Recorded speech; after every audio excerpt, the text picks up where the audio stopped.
Bueno, buenas tardes. Primero, pues aquí han pasado muchas cosas y van a seguir pasando, ¿no? Entre otras cosas, aquí, hasta hace muy poco y sigue estando, pues la persona de Gustavo Bueno Martínez, y que creo que además de la fundación, pues sin él no sería posible, ¿no?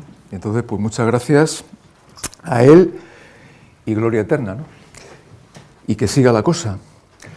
Ayer, el título que yo voy a tratar de resumir mucho, porque yo esto lo estoy trabajando desde hace años, y aquí presento una síntesis, es el lugar de la asebella, para los que no lo sepan, impiedad, pero yo puse asebella, digo, así parece más culto, ¿no?, de la filosofía crítica en el conjunto del saber político. Bien, vamos a ver.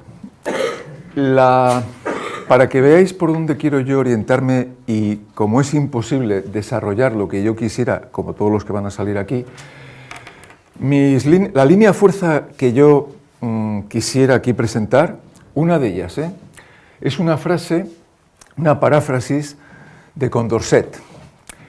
Entonces voy a citar a Condorcet, no eso de que no cejarán el empeño hasta que la cabeza del último rey penda de las tripas del último sacerdote, sino esta, ¿no? Y creo que nuestra escuela podría ser también, pues un motivo de fuerza para los que así lo ven de una manera objetiva. No cejaremos en el empeño hasta que el último bebé recién nacido en Laguna de Negrillos o en La Bañeza o en Valencia Don Juan pueda presentarse a unas oposiciones en español, en nuestra lengua castellana, en cualquier rincón de la patria. Esa sería mi primera declaración, ¿no? Dure mucho o dure poco yo, ¿vale? Pero bueno, otros seguirán. Esto es una de las cosas que yo en Historia de la Filosofía, ahora como estos memos del PP y antes los memos del PSOE, como estos de impiedad, voy a intentar, si no me echáis, pues voy a intentar ser un poco educado, pero es que hay un momento que ya no se puede ser tan educado, es que ya cansa, ¿no? Ayer hablando con los chicos, los 14 pobres chicos y chicas que tengo en Historia de la Filosofía, pues se decían, es que no nos dejan ser críticos, es que no hay materias donde pueda ser crítico, es que nadie, claro, están ahí con la física, todo el día que vas a opinar ahí de la ley de Boole, ¿no? No es imposible, de Boyle. Pues entonces, yo creo que la filosofía, la historia de la filosofía, o como quiera que sea, tiene que estar en el sistema educativo. Retomando, claro, como habéis hablado hoy ya, Tomás García López habla hoy de un texto que a mí me parece que si no sabes ese texto no puedes dar clases de ética, y cómo ha quedado el panorama de la ética con los valores éticos, que es una vergüenza porque unos se van ahí con el Dios islámico, otros con el Yahvé y otros van a valores, ¿no? Es una cosa denigrante. Yo le he mandado al señor consejero de Castilla y León, Fernando Rey, una carta y encima me ha contestado ahí en esos sobres que mandan súper caros y tal, y un colectivo de profesores bastante poco motivados, porque yo creo que el funcionariado, si está bien alimentado, no hay problema, La cosa, yo creo que es imposible que si no te encuentras con Aristóteles hecho carne, o con Gustavo Bueno, en este caso, es imposible que te cambien la vida. Es decir, yo creo que es imposible. Tú sigues dando clases de filosofía, yo cuando empecé, pues habías estudiado psicología, la carrera, y luego te metes en filosofía, porque ha habido ya un encuentro con Bueno, ¿no? Y entonces es imposible, tú sigues dando ahí la doxografía y es que no encaja nada, empiezas a hablar de Kant y es verdad también de los años, ¿no? No es lo mismo cuando uno empieza ahí de pardillín, perdonadme si hay alguno demasiado joven, que dice, joder, es que es imposible, yo creo que eso es hegeliano, tienes que vivir y sufrir mucho y ver lo que hay, ¿no? En la patria y en la matria. Entonces, pues es así. Y te vas dando cuenta en el conflicto con los alumnos de lo que se están perdiendo, ¿no? Y de lo que se están perdiendo cuando lo hubo, historia de la filosofía obligatoria, y de cuando es optativa, porque los que están a lo mejor no están como tendríamos que estar, ¿no? Porque yo creo que la filosofía ni siquiera es una, como sabemos, pero no es una cosa sencillita. Desde luego que si no planteas desde un sistema de ideas una doctrina, un saber manejarse en el mundo, es imposible, porque es que patalea todo, ¿no? Todo se tambalea. Bien, eso como una pequeña introducción, ¿no? Vamos a ver, el lugar de la impiedad en la filosofía crítica en el conjunto del saber político. Yo voy a distinguir dos momentos. Así a vuela pluma, espontáneamente, lo he pensado estos días, y bueno, siempre creo que tiene cierta posibilidad de introducirlo, ¿no? Una cosa es la impiedad y otra cosa es la destrucción. Para destruir, filosóficamente, primero tiene que haber un acto de impiedad.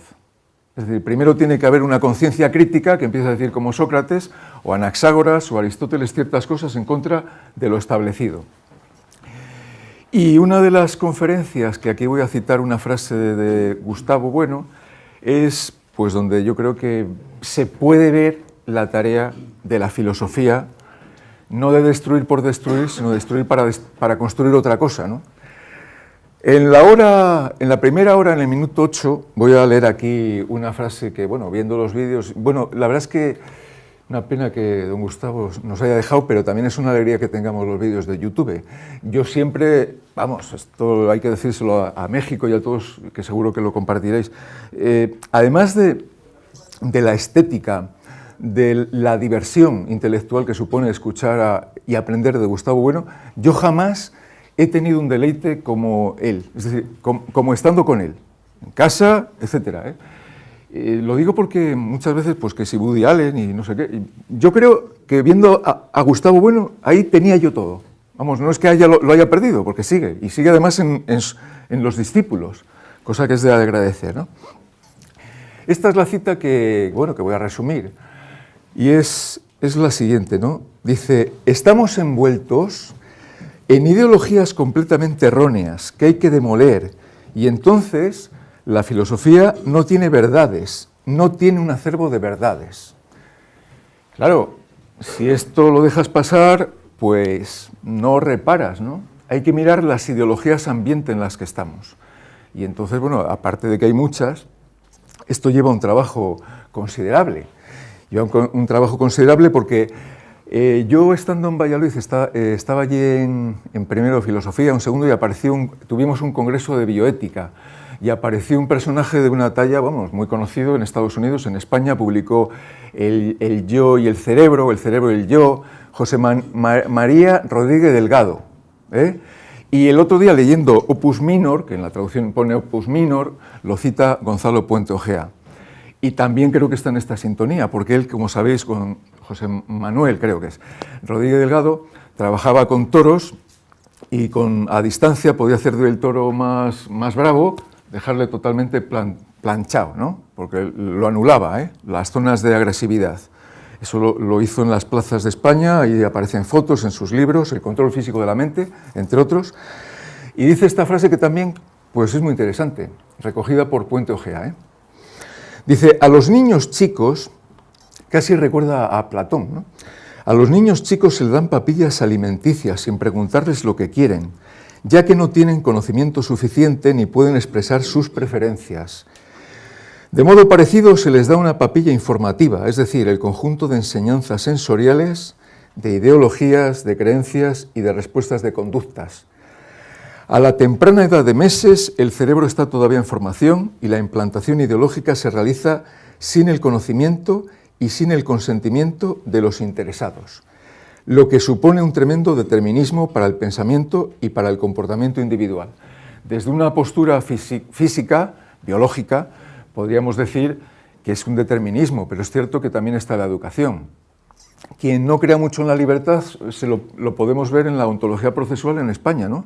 Desde que nos metían ahí en los colegios religiosos, el colegio, me mandaron mis padres a un colegio donde no era de curas, pero era peor, de tal manera que yo conocía a dominicos y me liberé más en los dominicos que en un colegio con el cura que te iba metiendo unos rollos totalmente asquerosos de todo, de conducta sexual, la masturbación, todo estaba hecho el pobre hombre un lío, ¿no?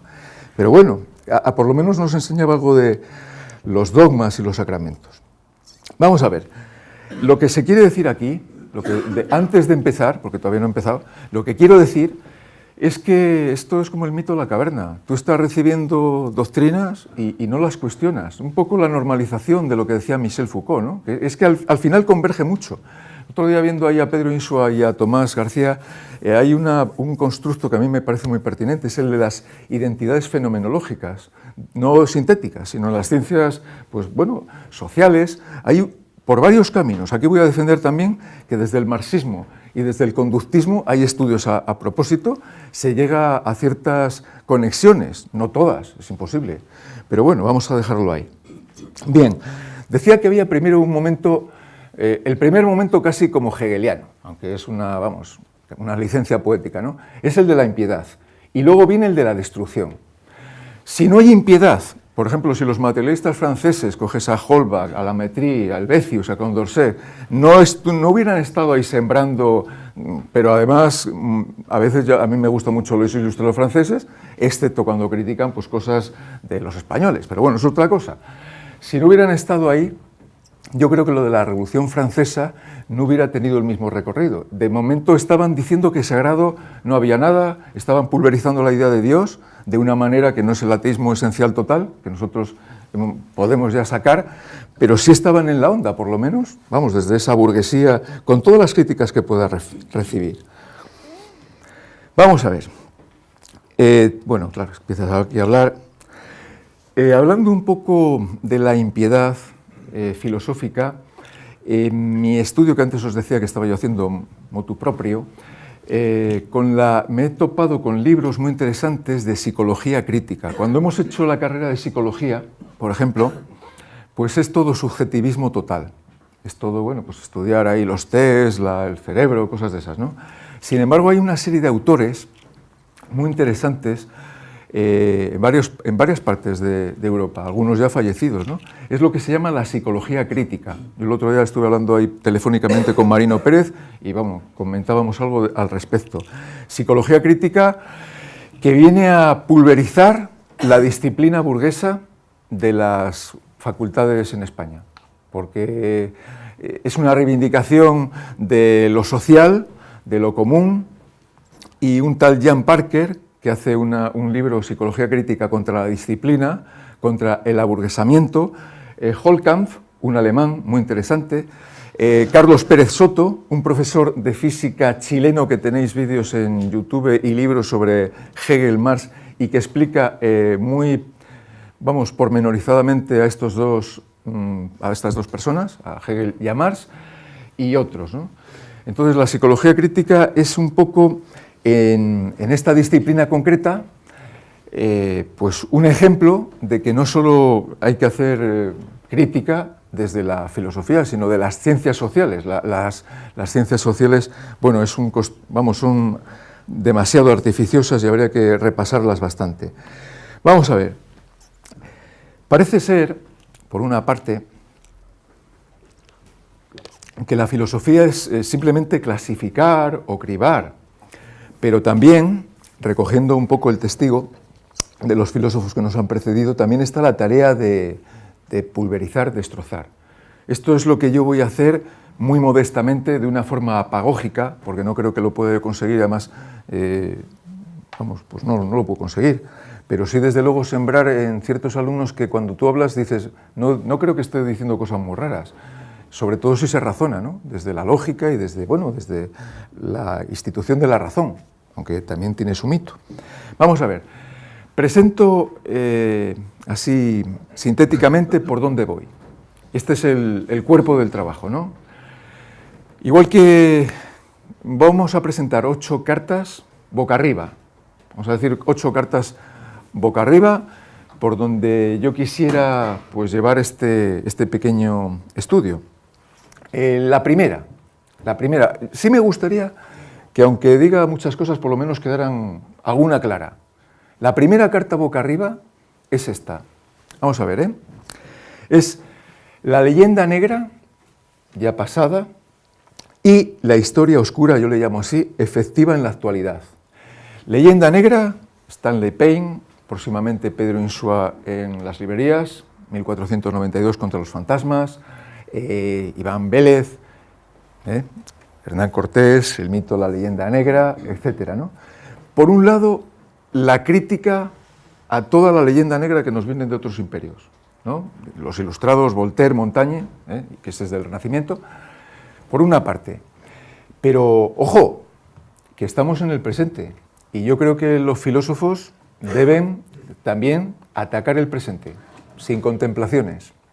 Por historia oscura efectiva en la actualidad, si es que se pudiera hacer esa combinación sintáctica, yo quiero señalar deísticamente al presente. Cojo dos ejemplos. El primero, en esta historia oscura, el de la lengua. La lengua española, que antes ya lo comenzaba en ese primer declaración de intenciones, ¿no? Vamos a ver, cogiendo lo que ocurre en España, ya los que, bueno, pues vas envejeciendo, vas contrastando, vas por unas zonas, vas por otras. Yo recuerdo cuando estaba ahí en Medina de Pomar, tenía pues por allí pues amigos y venían muchos de Bilbao. Y había maestras, maestros, te contaban que estaban exentos de dar clase 2 años, cobrando pasta gansa de lo que llaman el País Vasco. 2 años, pasa a la Escuela Oficial de Idiomas, el EGA, Euskakaren, aquí tenemos Gaitasun Agiria, una moto, parece una moto de estas, habrá que ponerlo de moto. Una moto, tengo una giria, ¿no? El EGA, lo que se llama el EGA. Entonces, la forma de camelar a esta buena gente, claro, desde la infraestructura económica, es a golpe de cheque. Cualquier profesor o cualquier funcionario que ya está hasta las narices de los chavales, a mí si me dan 2 años para estudiar lionés, me lo pienso, me lo empiezo a pensar en un momento, Te pones ahí a leer a Hegel en lionés o al Principitu, y es la leche. Claro, esto no quisiera yo que se pudiera salir de esta sala, pero no porque yo lo quiera, sino porque estamos en ello. Esto no puede pasar desapercibido. En un instituto donde yo trabajo, se presentan aquí, aparece un catalán, aparece un vasco, pero tú ya no puedes ir para allá. O te has autoexiliado es decir, que te echan, porque no existe el auto, y lo comentaba, ¿no?, por una parte Tomás. Es decir, el autoexilio no existe. Eso es que estás notando un ambiente tan aversivo que, como yo conozco profesores también en el instituto que han tenido que marchar allí por patas, esto no se puede consentir. Por mucho que diga el rey que todos somos iguales. Es más, aquí es donde se ve que no lo somos. Porque si estamos ahora reivindicando pues, el cuerpo de bomberos, los policías, los profesores, los funcionarios, todos equiparación salarial, yo prefiero la lengua, Me quite usted lo que quiera. Yo prefiero la libertad de poder decir, me voy a Barcelona. Y eso yo se lo explico a los alumnos, que están con el síndrome de Estocolmo, porque ellos creen que es su lengua. Entonces hay que comentar, es que ellos se lo creen. Es que es todo, es así, ¿no? Como que fuera algo tan sencillito. Pero bueno, el otro día, ayer mismo, les puse ahí, mirase ahí un poco el BOE, el BOP del País Vasco, y esto lo conocéis todos, la anécdota esta de un tal Pachi, os voy a traducir Francisco, Pachi López. López viene siendo López, Pachi López, ¿no? El pavo, vamos a admitir este término, provocador, ojalá estuviera aquí, hombre, pero para sacarle los colores, o si no, que lo viera en la tele, en el plasma. 48.211 euros del gobierno vasco para que al nene le dieran clase al Lendakari, ya era el Lendakari, Fíjate cómo está de asentada el vasco que ni siquiera lo sabe. Ahí se ve ya todo, ya no hay más que decir. Es como si ahora un político le tiene, vamos a enseñarte el español. La vergüenza que tiene esto, Y sin embargo, la peña sin pudor, 48.211 euros. Hicimos ahí en clase casi 7 pensiones mensuales para rentas básicas de estos de Podemos, joder, que lo muevan esto, ¿no? Y tienen ahí 7 pensiones casi para los que están excluidos. 7 pensiones mensuales, 700 euros al mes, durante todo el año. Bien, esto en el BOP del País Vasco. Pues se venía desplazando desde Bilbao, está nuestro querido Íñigo, Ongay, y iba a Vitoria y a darle clase aquí al socialista. Si lo ven algunos abuelos nuestros, socialistas del PSOE, a mí, vamos, yo esto creo que no es una anécdota, porque luego estás cotejando también otras cifras y es escandaloso. Claro, yo un socialismo así no lo entiendo. Yo entiendo el socialismo de la austeridad y esto luego no puede aparecerse en las televisiones diciendo lo que dicen. Es que encima la gente, vamos, como no lo sabe o no quiere saberlo, pues tragan. Y luego también lo que comentábamos antes del EGA, el euskarare en este gaitasun nagiria, pues os leo también aquí en el diario.es, dice, en la actualidad los estudiantes que han cursado la mayor parte de la materia en lengua vasca durante su etapa escolar reciben convalidación con el B2, que es el escalón inferior al EGA, con lo cual no os presentéis allí, a oposiciones, no os presentéis porque teniendo el B2, es decir, habiendo perdido el tiempo, porque la mayoría sabéis que no hacen más que malentenderlo, un 37% dice que lo entiende, pues este es el tema, por una parte. Volviendo a otra de las cosas que quería decir en este apartado, dije que eran dos. Por un lado, la lengua, y por otro lado, cogemos la Constitución, ahí firmada por el Miquel Roca Junyent, creo que es el abogado así modesto de la infanta que no habla, quiere decir, infanta, mismamente en el juicio no hablo, infanta. En la Constitución, como nos decía el maestro, es que no hay por dónde agarrarla. Cuando cogemos el tema de las autonomías, que la gente hablamos ya de autonomías, porque claro, te enseñan ese lenguaje, pero luego autonomías, vamos a ver, materia de la naturaleza. Si tú dices autonomías, le estás dando ya a los que tienen la autonomía, son autónomos, ¿no? Si pudiera ser. Entonces te metes unos follones, unos embrollos verbales que luego es muy difícil salir. Si yo soy autónomo, yo no pido permiso a nadie para marcharme del país. Otra cosa es que estamos viendo que hoy la Marta Rovira ya se ha pirado, ¿no? Normal. Pero es que el autónomo hay que estudiarlo filosóficamente y creo que hay que explicarlo. ¿Y por qué decimos que el autónomo no tiene sentido? Pues hombre, vamos a poner un ejemplo que yo creo que en la pizarrina quedaría muy bien con los chavales y hay que decírselo, ¿no? Cuando la gente hablamos de automóvil, esto ya seguro que lo sabéis la mayoría y por supuesto, es cosas muy sencillas, pero nada más, a veces más didáctico que lo sencillo, ¿no? Y sobre todo estamos denunciando una cosa que parece sencilla y nos está volviendo la cabeza loca. O sea, de sencillo tiene, pero poco. El automóvil es el semoviente, es decir, algo que se mueve por sí mismo. Pero aquí parece ser que no se mueve nada por sí mismo. El automóvil, si no tienes tu carné, si no tienes su volante, sus ruedas, su motor, diésel o el que sea, eso no funciona. Y el conductor que tenga unas mínimas nociones de conducir. Entonces, ¿qué automóvil? ¿Qué es eso? Automóvil. No tiene sentido. Lo mismo con autonomías. Aquí hay un problema como idea detestable, deleznable, que hay que destruir, las autonomías.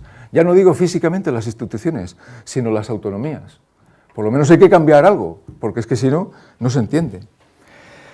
Vamos a ver, estamos en la impiedad. Pasamos a otra carta. No os marchéis todavía, que luego viene Pedro y os va a amenizar, ¿vale? A ver, otra carta que ponemos boca arriba, así ya de una forma rápida y muy interesante desde mi punto de vista, es algo en lo que yo, bueno, pues os digo que estoy ahí metido, ¿no? Es el tema de los sueldos, los salarios, los derechos sociales. Ahora se ha puesto en boga el rollo de mismo trabajo, mismo empleo, ¿no? Lo dice hasta este de Martes y 13, que se ganaba la vida ahí haciendo, lo vi el otro día en Facebook, aparece mismo trabajo por el tema de las mujeres. Pero eso hay que analizarlo bien, porque si tú coges mismo trabajo, mismo empleo, a ver quién es el bonito que sabe decir cuál es el trabajo. Tú coges cualquier trabajador, no es lo mismo yo creo ser policía en un año que en otro, en una región que en otra, en una zona conflictiva que en otra, es decir, no hay por dónde cogerlo. Entonces, vamos a convenir, nos hacemos un poco los tontos por solidaridad, pero esto no encaja, ¿no? Aquí arremetería yo, pero bueno, como no hay nadie, una de las cosas que pasan ahora es que, bueno, como la gente está muy viciada por el fútbol, los sueldos millonarios así de sus grandes ídolos no los ponen en duda. Dices que lo generan ellos. Bueno, depende, ¿no? En qué país estés, en qué sociedad estás. En una sociedad en la que no hay cultura, no hay crítica, pues bueno, que cobre alguien 8 millones de euros o 50 millones de euros y si encima como cristiano luego hace 30.000 y le pone a un niño la boca bien o le cura un cáncer, lo que pasa es que luego trae al fisco, a los paraísos fiscales, pues 6 millones de euros, por ejemplo, ¿no? Entonces, las proporciones, un poco como lo que dice Nietzsche, que cuando uno es rico tiene que hacer obras de caridad para que se le note menos, ¿no? Es una forma de, bueno, de barnizarse, ¿no? Además es muy dudoso, y esto hay que explicarlo bien, ¿eh? Es muy dudoso que Cristiano Ronaldo, Messi, estos grandes ingenieros tecnólogos, si no fuera por la tecnología de nuestro país u otras, pudieran llegar a las masas, porque antes en el Coliseo romano pues llegaban a 80.000, pero al haber teles, que yo creo que no las han hecho ellos, se están aprovechando de la tecnología. Es decir, que tú en el bar puedes estar viendo a Messi, pero es muy cuestionable que si no hay otras ofertas, pues se pueda mantener esos sueldos. Pero bueno, es cuestionable, ¿eh? Yo lo digo apagógicamente, y si me reñís lo retiro, ¿eh? Tampoco tengo yo, es como Groucho Marx, ¿eh? Si no os gustan estos principios tengo otro, pero sí lo digo en serio. Y también en este mismo punto, la desconexión, ese tema de la simplonqué, que hay que explicarla bien, entre esto de que el esfuerzo, este rollo que nos mete el padre Rajoy, es que el esfuerzo y luego la recompensa no están muy acordes muchas veces. De hecho, lo vemos en muchísima gente que a lo mejor tiene, bueno, pues unas circunstancias en las cuales pues no puede destacar, pero no por nada, sino por el mismo determinismo de las contingencias. Es imposible. Entonces yo creo que hay que, por lo menos se puede decir, ¿no? Se puede criticar. Está claro que cuando alguien tiene un valor del refuerzo, cuando alguien está muy reforzado, no actúa lo mismo que cuando a alguien no se le pone la cámara todo el día. No es lo mismo las clases marginales que las clases burguesas cuando aparecen ahí haciendo entrevistillas, ¿no? Como que se crecen. Si a ti te parece bien que Bertín Osborne cobre lo que vas a cobrar en 1 año y medio en una entrevista de 2 horas, aunque la prepare 3, muy bien. A mí no me parece normal. Y por lo menos creo que hay que decirlo. Y si no se dice un poco, y haciendo caso a los psicoanalistas, cuando alguien no verbaliza las cosas, hombre, no todas, pues claro, yo no lo digo, el otro tampoco lo dice, y al final se callan todos, ¿no? Pues yo lo digo, no me parece de recibo. Otra carta, muy en consonancia con esta crítica, es la siguiente, ¿no? Es la del arte. Aquí también creo que sabéis un poco por dónde podría ir. El arte viene a decir que aquí Boadella acaba de poner una cosa que yo estaba en ello, ¿eh? Dice que la mayor parte de la obra de Picasso es basura. Yo ya lo pensaba. O sea, también pienso que lo de Boadella tampoco es mucho más, ¿eh? Que lo que hace un empleado o un artesano o una ebanistería o mi primo hermanita. Es decir, que mucho del arte, que es basura y que hay que ir contra ello. ¿Qué ocurre? Bueno, pues que ahí hay muchos millones y hay muchísimas cosas, ¿no? Me atrevería incluso a decir que no es lo mismo, incluso contra Velázquez Murillo, ¿eh? Lo digo porque esto hay que trabajarlo. No es lo mismo que seas Diego Velázquez y Silva y estés en un taller con un maestro bueno, Pacheco, a que estés en una escuela menor. Eso hay que analizarlo bien. Paso a otra carta.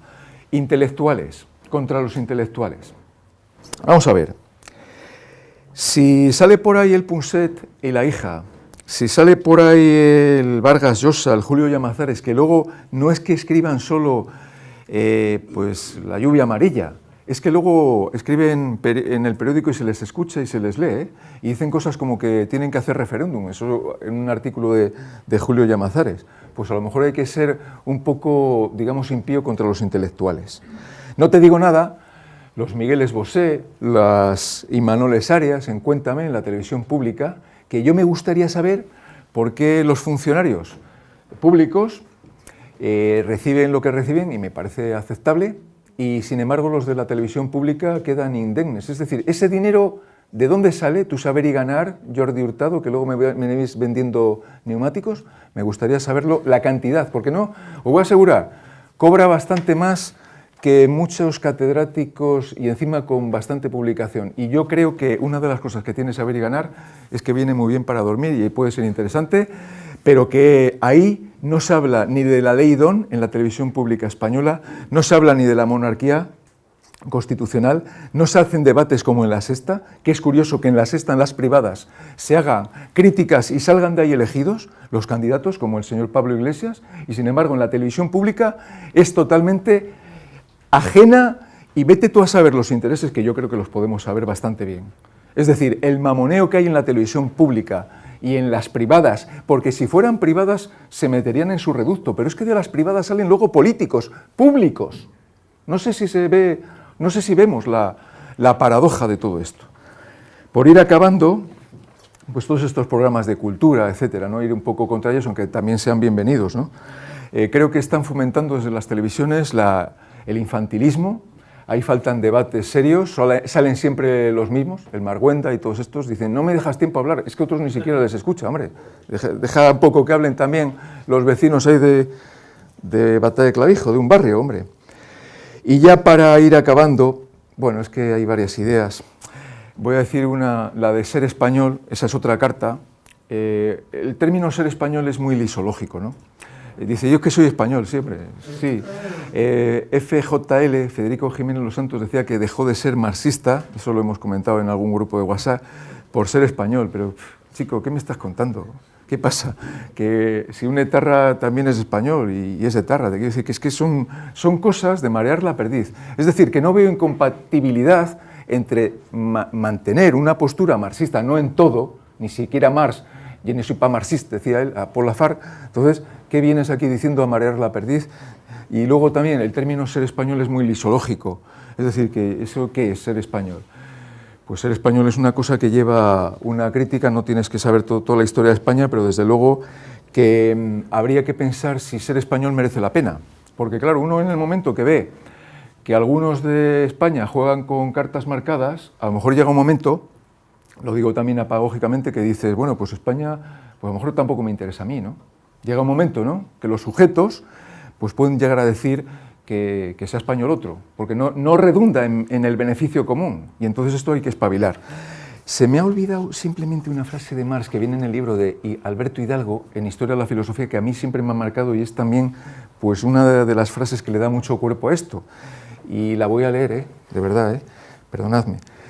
Me parece fundamental. La fuerza material, de Marx, dice, la fuerza material solo se combate con la fuerza material, pero la teoría es capaz de convertirse en fuerza material en el momento en que se difunden las masas. Aquí estamos hablando de la fuerza que tiene M2. M2 y con alguna conexión, es decir, que las ideologías no simplemente son palabras, las ideologías no son, bueno, voy a hablar, es que hablar tiene muchísima influencia. Y me gustaría decir que Luis del Olmo, el gran periodista berciano, tiene aquí una frase que yo le he cazado y me parece interesantísimo para luego hacer una historia de este país, pero no de la leyenda negra. Dice Luis del Olmo en declaraciones tomadas del libro Protagonistas de Lorenzo Díaz. Viene con una foto con Pujol y a pie de página pone esto. Dicen sus detractores que ha dejado de ser la voz de España. Él, Luis del Olmo, se defiende y dice que no se comprende el papel de Cataluña en la construcción de España. Jordi Pujol se emociona cuando le hablan de Luis del Olmo, del que dice que ha hecho un trabajo admirable por vender una imagen de una Cataluña democrática, solidaria e integradora. Integradora para ellos, claro, y no para todos, ¿no? Esto de que son palabras en absoluto. Es decir, cuando la gente empieza a hablar ahí en las ondas, que empieza y a veces te despierta porque vas al trabajo hecho polvo, también estaría bien que no solo fueran unilateral, sino que la comunicación siempre es bilateral y como empiezan a hablar, no te dejan hablar, y por eso yo creo que todos estos diálogos filosóficos, pues cuanto más los fomentemos, mejor. Tendría más cosas que decir, pero por cortesía y por respeto me callo, ¿vale? Muchas gracias.